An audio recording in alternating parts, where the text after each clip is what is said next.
Hello, ഈ ഒരു വീഡിയോയിൽ ബോണസ് ഷെയർസ് ഇഷ്യൂ ചെയ്യുമ്പോൾ എങ്ങനെയാണ് ജേണൽസ് എഴുതുക എന്നാണ് കാണിക്കുന്നത്. ജേണൽസിൻ്റെ കാര്യങ്ങൾ ഞാൻ കഴിഞ്ഞ വീഡിയോയിൽ പറഞ്ഞിട്ടുണ്ടായിരുന്നു. ഈ ബോണസ് ഷെയർസ് ഇഷ്യൂ ചെയ്യുക എന്ന് പറയുമ്പോൾ അത് ഏതെങ്കിലും റിസർവുകൾ യൂസ് ചെയ്തിട്ടായിരിക്കും ഈ ബോണസ് ഷെയർസ് കൊടുക്കുന്നുണ്ടാവുക. ഏതെങ്കിലും കമ്പനിയുടെ ഏതെങ്കിലും അക്യുമുലേറ്റഡ് പ്രോഫിറ്റ് ഉള്ള അല്ലെങ്കിൽ റിസർവൊക്കെ ഉള്ള ഒരു അക്കൗണ്ട് യൂസ് ചെയ്തിട്ടായിരിക്കും ബോണസ് ഷെയർസ് കൊടുക്കുന്നുണ്ടാവുക. അതുകൊണ്ട് തന്നെ ഇതിന് ജേണൽസ് എഴുതുമ്പോൾ ആ ഒരു ഏത് റിസർവിൽ നിന്നാണോ ഈ ബോണസ് ഷെയർസ് ഇഷ്യൂ ചെയ്യാൻ പോകുന്നത്, അല്ലെങ്കിൽ ഏത് റിസർവ് യൂസ് ചെയ്തിട്ടാണ് ബോണസ് ഷെയർസ് കൊടുക്കാൻ പോകുന്നത്, അത് ഡെബിറ്റ് ചെയ്യും. അതിനുശേഷം ബോണസ് ഷെയർ ഹോൾഡേഴ്സ്, ആർക്കാണ് കൊടുക്കാൻ പോകുന്നത്, ബോണസ് ഷെയർ ഹോൾഡേഴ്സിനല്ലേ, അപ്പോൾ അവരെ ക്രെഡിറ്റ് ചെയ്യും. അതായിരിക്കും ഒന്നാമത്തെ എൻട്രി വരുന്നുണ്ടാവുക. അത് ഡെബിറ്റ് ചെയ്യാനുള്ള കാരണം, റിസർവുകൾ ആ അക്കൗണ്ടുകൾ ഡെബിറ്റ് ചെയ്യാനുള്ള കാരണം അതിനൊക്കെ ഓൾറെഡി ക്രെഡിറ്റ് ബാലൻസ് ആണ് ഉണ്ടാവുക. ഈ പ്രത്യേകിച്ചും profit loss account, general reserve account, അതൊക്കെ കൂടുമ്പോൾ ക്രെഡിറ്റ് ആണ് ചെയ്യുക. അതൊരു പാർട്ട് ഓഫ് ഇക്വിറ്റി അല്ലെങ്കിൽ പാർട്ട് ഓഫ് ക്യാപിറ്റൽ എന്നുള്ളൊരു മീനിങ് ആണ്. അപ്പോൾ അതുകൊണ്ട് തന്നെ അതൊക്കെ ഇൻക്രീസ് ചെയ്യുമ്പോൾ ക്രെഡിറ്റ്, ഡിക്രീസ് ചെയ്യുമ്പോൾ ഡെബിറ്റ് എന്നാണ് വരിക. അപ്പോൾ ഇവിടെ ഇനി ആ റിസർവുകളിൽ നിന്ന് ബോണസ് ഷെയർ കൊടുക്കുക പറയുമ്പോൾ ആ റിസർവ് കുറയാണ്.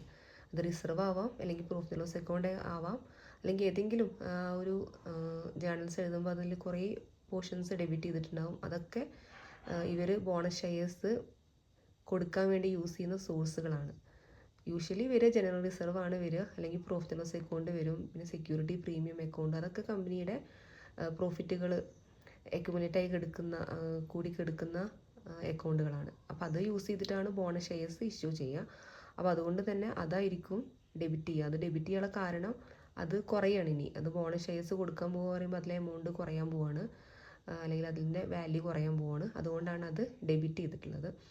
പിന്നെ ബോണസ് ടു ഷെയർ ഹോൾഡേഴ്സ് എന്നുള്ളത് ക്രെഡിറ്റ് ചെയ്യാനുള്ള കാരണം, അതിന് ഡിക്ലെയർ ചെയ്ത് കഴിഞ്ഞാൽ അവരോടുള്ളൊരു ലയബിലിറ്റിയാണ്, അവർക്കിനി ഇത് കൊടുക്കേണ്ടതുണ്ട്.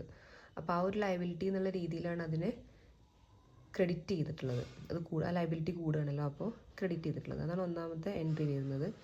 രണ്ടാമത്തെ എൻട്രി വരിക, അത് കൊടുത്തു കഴിയുമ്പോൾ bonus to share holders to share capital, അവർക്കത് കൊടുത്തു കഴിഞ്ഞാൽ ആ ഒരു ലയബിലിറ്റി അവിടെ ഡിക്രീസ് ആയി. അതുകൊണ്ട് അത് എന്ത് ചെയ്തു, ഡെബിറ്റ് ചെയ്തു. പിന്നെ അത് ഷെയർ ക്യാപിറ്റലായിട്ടാണ് മാറുക. അവർക്ക് കൊടുത്തു കഴിഞ്ഞാൽ പിന്നെ അതെന്തായി മാറി, അത് ഷെയർ ക്യാപിറ്റലായിട്ട് മാറി. ഷെയർ ക്യാപിറ്റൽ എന്നുള്ളതും കൂടുക എന്ന് പറയുമ്പോൾ എന്താണ്, ക്രെഡിറ്റ് ആണ് ചെയ്യുക. അതുകൊണ്ടാണ് അത് ക്രെഡിറ്റ് ചെയ്തിട്ടുള്ളത്. അതാണ് ആ ഒരു ജേണൽസിൻ്റെ ബേസ്. ഇനി ബേസ് മനസ്സിലാവാതെ ഇരിക്കുന്ന ആൾക്കാർക്ക് ചോദിക്കാം. അതല്ല, ജേണൽസിൻ്റെ ബേസ് മനസ്സിലാക്കാൻ ബുദ്ധിമുട്ടുള്ള കുട്ടികളാണെങ്കിൽ ജേണൽസ് അങ്ങനെ കാണാതെ പഠിച്ചാലും മതി, അങ്ങനെ തന്നെ ആയിരിക്കും വരുന്നുണ്ടാവുക. ഇനി ഈ പ്രോബ്ലത്തിൽ പറയുന്ന കാര്യം, ഒരു കമ്പനിയുടെ ഓൾറെഡി ഉള്ള ക്യാപിറ്റൽ എത്രയെന്ന് പറയുന്നുണ്ട്. 5 lakh ആണ്. അതിൻ്റെ പ്രൈസ് 10 rupees ആണ്. ഇനി അവർക്കൊരു 1,25,000 റിസർവ് ഉണ്ട്. ആ റിസർവിൽ നിന്നൊരു 80,000, 80,000 രൂപ ബോണസ് ഷെയർസ് ആയിട്ട് കൊടുക്കാൻ പോകുമെന്നാണ് പറയുന്നത്.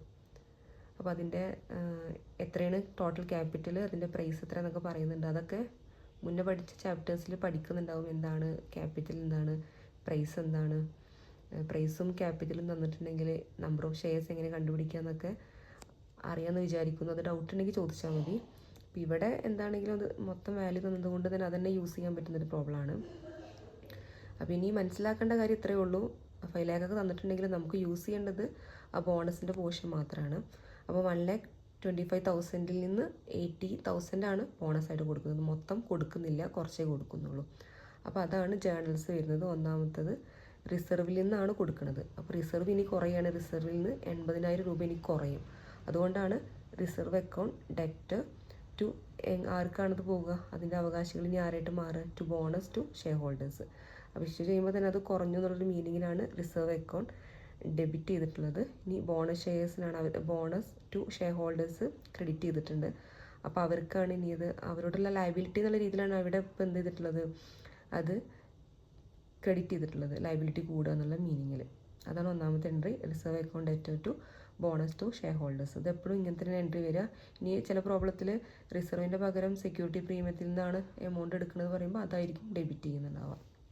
ഡൗട്ട് ഉണ്ടെങ്കിൽ ചോദിച്ചാൽ മതി. ഇനി അത് ഡ്യൂ ആകുമ്പോൾ എൻട്രിയാണ് ഫസ്റ്റ് കഴിഞ്ഞത്. ഇനി അത് കൊടുക്കുക എന്ന് പറയുമ്പോൾ ബോണസ് ടു ഷെയർ ഹോൾഡേഴ്സ്, ആ ലയബിലിറ്റി അവിടെ കുറഞ്ഞു. ഇനി പിന്നെ അത് എന്തായിട്ട് മാറി, ടു ഷെയർ ക്യാപിറ്റലായിട്ട് മാറി. അപ്പോൾ ഇനി ആ 80,000 രൂപ റിസർവ് ആവില്ല, 80,000 രൂപ ക്യാപിറ്റലായിട്ട് മാറി. ഇനി ഇത് അവരുടെ ബാലൻസ് ഷീറ്റിൽ ഇതിൻ്റെ എഫക്റ്റ് എന്ന് പറയുമ്പോൾ റിസർവിൽ നിന്ന് ആ ഒരു 1,25,000 റിസർവിൽ നിന്ന് 80,000 ഇനി കുറഞ്ഞിട്ടാണ് കാണിക്കുകയുള്ളൂ. അത്രയും റിസർവ് ഇനി ഉണ്ടാവുള്ളൂ.